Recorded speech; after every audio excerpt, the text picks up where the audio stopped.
40 and 20. Genesis 40, verse 20. And it came to pass the third day, which was Pharaoh's birthday, that he made a feast unto all his servants, and he lifted up the head of the chief butler and of the chief baker among his servants. Right. And he restored the chief butler unto his butlership again, and he gave the cup into Pharaoh's hand. But he hanged the chief baker, as Joseph had interpreted to them. Yet did not the chief butler remember Joseph, but forgot him. So the first reference in the Bible to birthdays, you have the Egyptians celebrated birthdays. It originated amongst the pharaohs and the kings of the nations. They gave reverence to them as gods. From there, let's go to 2 Maccabees 6 and 7. 2 Maccabees 6, verse 6. Neither was it lawful for a man to keep Sabbath days, or ancient feasts, or to profess himself at all to be a Jew. So those three items in that scripture show us, number one, it was not lawful to observe the Most High's Sabbath days, or the Most High's high holy days, because those were the days the Israelites celebrated. Then it says, or to profess himself at all to be a Jew. You could not admit your nationality. You had to follow up as a Greek, as a Gentile. Read on. And in the day of the king's birth, every month. So at the day of the king's birth, let's say he was born on the 12th. He celebrated the 12th of every month as his birthday. Read it again. And in the day of the king's birth, every month they were brought by bitter constraint to eat of the sacrifice. So they forced the Israelites to honor the king, the Greek king's birthday. They forced us to do that and honor it, because it's always been a custom amongst the nations to give praise and thanks for the birth of this king, as a deity, however you pronounce it. Go ahead. And when the feast of Bacchus was kept, the Jews were compelled to go in procession to Bacchus carrying ivy. Bacchus is what a lot of you so-called West Indians call Bacchanal today, on your Labor Day parade. Okay, from there, let's go to Matthew 14. Matthew 14, verse 6. But when Herod's birthday was kept, the daughter of Herodias danced before them and pleased Herod. Who's Herod? Herod. Give the mic to Phil beside you. He was an Idumean ruler under Antipater. He was charged to be the procurator of Judea. He was the procurator. That's a hard word. Give me an easier word. He was a ruler of Judea. He was a Jewish convert. Okay, very good. Very good. Have a seat. So, let's read that again. Matthew 14. Matthew 14, verse 6. But when Herod's birthday was kept, the daughter of Herodias danced before them and pleased Herod. Whereupon he promised with an oath to give her whatsoever she would ask. And she, being before instructed of her mother, said, give me here John Baptist's head in a charger. Mm-hmm. Y'all know what a charger is? Steve, you know what a charger is? Everybody, Abiel. Charger is a silver platter. Silver platter, sometimes it has that covering on it, where you take it and you show your roast turkey or something, whatever it is. The mama wanted John the Baptist's head in that thing. Go ahead. And the king was sorry. Nevertheless, for the oath's sake, and them which sat with him at meat, he commanded it to be given her. And he sent and beheaded John in the prison. So John the Baptist was killed on Herod's birthday. I want you to remember these things that occur on these birthdays. Okay, from there, let's go to, get me Job 3. I want y'all to pay close attention to the wording. This might not seem too easy at first, but as we follow the precept, you're going to see it. In 1. Job 3, verse 1. After this, opened Job his mouth and cursed his day. After this, opened Job his mouth and cursed his day. Now, you might not understand what his day is. Let's read on. And Job spake and said, let the day perish, let the day perish wherein I was born. So what was Job's day that he cursed? His birthday. Right, the day he was born. Go ahead. And let the day perish wherein I was born, and the night in which it was said, there is a man-child conceived. Let that day be darkness. Let that day be darkness. Go ahead. Let not God regard it from above, neither let the light shine upon it. So now, let's go to chapter 1 of Job. So we understand what his day is. It's the day wherein he was born. Everybody understand that? Yes. All right, Job 1. Job 1 verse 1. There was a man in the land of Uz, whose name was Job. And that man was perfect and upright, and one that feared God and eschewed evil. And there were born unto him 7 sons and 3 daughters. 7 sons, 3 daughters. Go ahead. His substance also was 7,000 sheep and 3,000 camels, and 500 yoke of oxen, and 500 she-asses, and a very great household, so that his name was the greatest of all the men of the east. And his sons went and feasted in their houses, every one his day. Y'all see that? They feasted everyone his day. What did we read in chapter 3, verse 1 to 3? Anybody remember? You got the mic? Job said, cursed it. Job 3 verse 1. It says, after this, opened Job his mouth and cursed his day. And verse 3 says, let the day perish wherein I was born. Right, so his day is the day he was born. So here in Job 1 and verse 4 again. And his sons went and feasted in their houses, every one his day. So what were they feasting about, Gedaliah? Their birth. Right, their birth. That's what they were celebrating. Go ahead. And his sons went and feasted in their houses, every one his day, and sent and called for their 3 sisters to eat and drink with them. And it was so when the days of their feasting were gone about, that Job sent and sanctified them, and rose up early in the morning and offered burnt offerings according to the number of them all. For Job said, it may be that my sons have sinned. That my sons have sinned. Go ahead. And cursed God in their hearts. Thus did Job continually. So now, because sometimes you might ask yourself, why did the Most High kill Job's sons? They was killed when you read chapters on. Was it chapter 2? Killed all of them. Was it chapter 1? Where was it? Right here, verse chapter 1. See? Is it right there? Yes, in verse 16? Is that 16? 19? Is it 19? Where the boys got killed? 19. Read verse 19.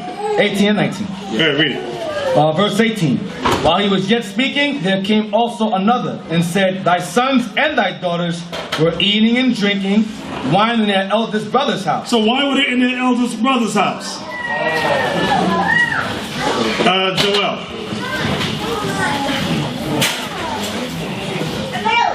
In his brother's house doing the same thing, celebrating the brother's birthday. Right, exactly. Doing the same thing. Celebrating the day wherein they were born. Go ahead. And behold, there came a great wind from the wilderness, and smote the 4 corners of the house, and it fell upon the young men, and they are dead. And I only am escaped alone to tell thee. So now, from there, let's go to this book here. No, let's go to 2 Babylons. Pull that up for me. 2 Babylons. Who got the mic? I want somebody to read that middle part. This is from the 2 Babylons written by Alexander Hislop, a historian. Page 93, yes, right there. That part highlighted, right? Yeah, read the whole paragraph. Okay. From Eo, an infant, in Scotland, at least in the lowlands, and Yule cakes are also called Nur cakes. Now, in the Chaldean, Nur signifies birth. Therefore, Nur cakes are birth cakes. The Scandinavian goddess, called Norns, who appointed children their destinies at their birth, eventually derived their name from the cognate Chaldean word Nor, a child. So now read the next part. Make it a little smaller, Bezalel, so we can read the next paragraph. Far and wide, in the realms of paganism. Far and wide in the realms of paganism. Was this birthday observed?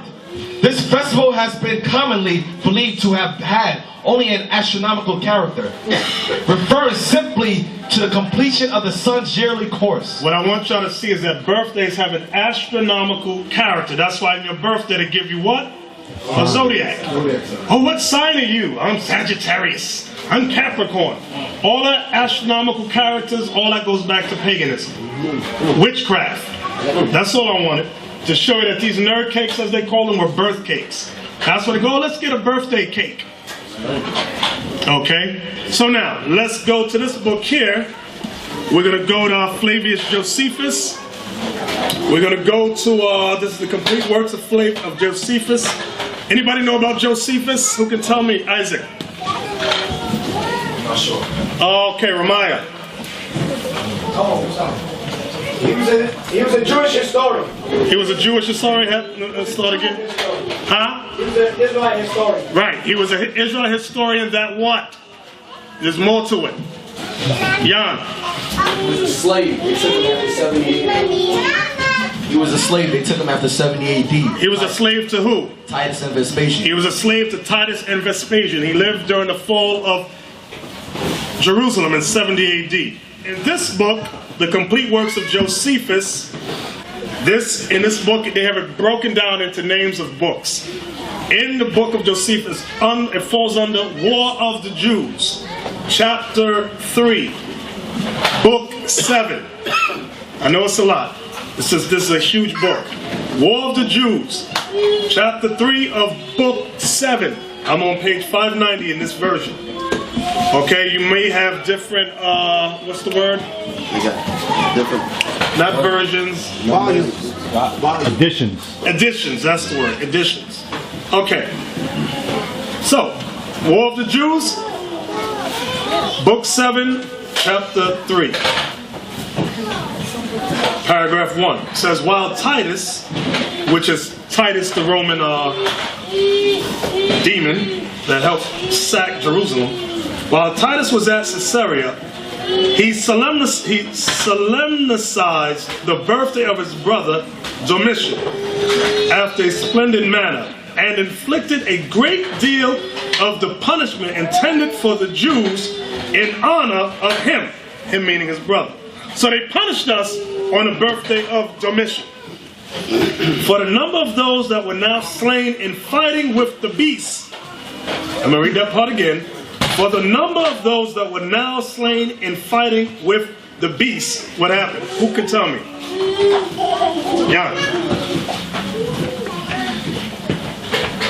Under Domitian, the Israelites were forced to become gladiators. They made us gladiators. They made us fight lions and tigers. They put, like in the movie, what's the name of that? Gladiator. Thank you, Gladiator. They show you a bit of that right there. Okay? For the number of those that were now slain in fighting with the beasts and were burnt and fought with one another, because they had to fight each other, exceeded 2,500. Yet did all this seem to the Romans. When they were thus destroying 10,000 several ways to be a punishment beneath their deserts. So it's showing you that on their birthdays, they celebrated by us being killed and killing one another. All right? So now from there, let's go to page 632. Okay, now this chapter is called Flavius Josephus against Apion, A-P-I-O-N, book 2. Page 632. Yes, 6 in this edition. It may be a different. If you have a different edition, his is different. Mine's different. It's on page 9 something. Okay. Book 2, Flavius Josephus against Apion. Book 2. What chapter is this? Let me look there with you. This is book 2. It just says book 2 is paragraph 26. It says, nay, indeed, the Lord does not permit us to make festivals at the births of our children. I'm going to read that again. Nay, indeed, the Lord does not permit us to make festivals at the births of our children, and thereby afford occasion of drinking to excess. But it ordains that the very beginning of our education should be immediately directed to sobriety.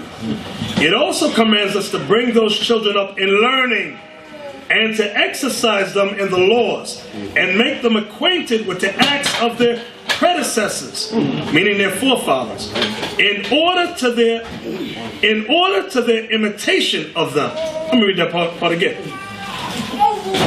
It also commands us to bring those children up in learning and to exercise them in the laws and to make them acquainted with the acts of their predecessors in order to their imitation of them. Meaning our children are to learn about their foreparents and imitate their foreparents. Most of you women, I'm going to get on you women now, you raise our children up. I know you don't know, like many of us didn't know, but I'm getting on you. Just bear with it. You raise the children up to be like Mike. Look at Michael Jordan. Don't you want to be like him? No. Oh, it's just for the children. Let's have a cake. And some of you husbands, you know, some of your wives, who's married in here? Raise your hand, raise your hand, raise your hand. You know, some of you, as quiet as it's kept, well, let's just have it for the children. That's witchcraft. That's evil, according to the scriptures. I'm going to read on. It also commands to bring those children up in learning, exercise them in the laws, make them acquainted with the acts of the predecessors, in order to their imitation of them, and that they may be nourished up in the laws from their infancy, and might neither transgress them, nor yet have any pretense for the ignorance of them. So, that's in the complete works of Josephus. So, yes. Let me ask a question here. Brother Joel, so that means that if our family in the world having a birthday party, should we entertain it? Since we're not the one who's doing it. Mike. So give me understanding on that, so we don't catch no simple spirit up in here. The scripture says specifically, do not be unequally yoked with unbelievers. So no. All right. So we don't caught up in some foolish spirit out here, because you know that they're having it over there. You say that's not me. I can go over there and entertain it. Y'all stop. You want to bring something out? Yeah. We read in the Josephus, the first part of what we read, and there was a word that I heard, and I wanted to touch that word again. I'm just going to repeat what we read, and then I'm going to pull the word out. So while Titus was at Caesarea, he solemnized the birthday of his brother. That word there, what does that word mean? Joshua. They formalized it. He made it ceremonial. It wasn't just like whatever. It was formal customs behind it now. Right. And in addition to that, it was serious business. That's what the word means. It's serious, grave. Hey, I have the definition from the dictionary, and it says exactly what you're saying. It says, to observe or perform with dignity or gravity, to make solemn and grave, perform with proper ceremonies. So that's the reason why you see it carried all the way up to the day. A lot of people hold it like it's something holy. They hold it like it's something serious. If they don't do it, they feel like they're messing up on some spiritual level. But it all came back from that evil that we read. And what did they do on that day? Except put punishments on us. Right. So I hope all y'all see. Let's get 2 Corinthians 6:17. 2 Corinthians 6, verse 17.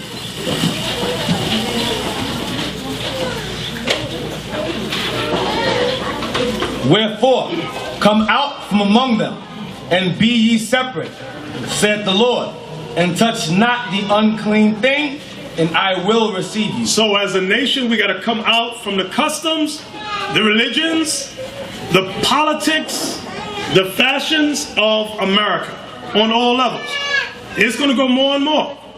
So we got to suck it up and do what this Bible says. Because the Most High is going to open us up to more understanding. Like David said in Psalms 119. Give me that in Psalms 119 about open mine eyes that I may behold wondrous things. That one. Read on, Laithan. And will be a father unto you, And ye shall be my sons and daughters. And ye shall be my sons and daughters. Then and only then will he accept us. We got to touch not the uncleanness here in this country and wherever country we dwell in. Go ahead. Saith the Lord Almighty. All right, what you got, y'all, son? Yeah, this is the book of Psalms 119 and verse 18. Open thou mine eyes, that I may behold wondrous things out of thy law. So, because you can read something over and over, but it'll be that one particular day, talking with a brother, and the Most High goes, pop, now you see it, which you didn't see before. Oh, shit. Okay, so now, those of you who was planning a birthday party, I don't care if you put money on the place. You better cut it out. You better stop it. I don't care if you lose your deposit. God don't care if you lose your deposit. You might go in there and the whole building cave in on you. Exactly. That's right. You be like Job's son. The whole house falling on you.